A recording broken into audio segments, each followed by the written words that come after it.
Okay, everybody, in this lesson we're going to review what the Pythagorean theorem is. And the P theorem states that if we know two sides of a right angle triangle, and we'll indicate that these are both right angle triangles with this symbol, which means that this is 90 degrees. If we know two of the legs, and these are legs, we have enough information to determine what the third leg is. Now, we should know that in a right angle triangle, the side opposite the right angle, or the longest side in the triangle, is always called the hypotenuse. So this side here is our hypotenuse in this triangle. In this right angle triangle, this side is our hypotenuse. Now let's go through and see if we can solve one of these. So in this case, we know what A is and we know what B is, so we're going to substitute in for 7 squared plus 6 squared is equal to C squared. We'd solve this by using BEDMAS and say that 49 plus 36 is equal to C squared. We would add these and get that 85 is equal to C squared. Now we don't want to know what C squared is, we want to know what C is.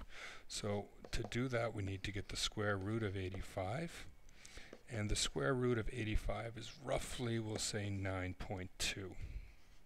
We'll just estimate square root of 85. Because we know that 9 times 9 is 81. It's a little bit larger than 81. We're at 85, so we'll say 9.2. So we were able to use the P theorem to figure out this unknown side when we only knew two of the distances. Now here's another example where we know the hypotenuse leg. We do know this leg, but we don't know what B is. So to solve this, we do the same idea. We substitute for A, and we're going to go 8 squared plus B squared, which is unknown. And C squared is going to be 10 squared. So we've got 64 plus B squared is equal to 100. This is like a two-step equation, so we're going to subtract 64 from both sides, and we subtract 64 from this side. Let me bring this down a little bit. So now if we subtract that, we get 36. Sorry, B squared is 36. Again, we have to get not B squared, but B rather, so we want to get the square root of 36, which would be 6.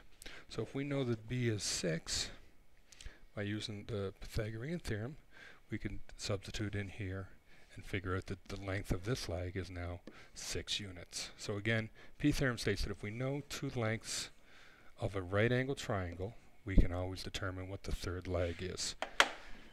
I hope you found that helpful in solving future problems in this chapter. Thank you.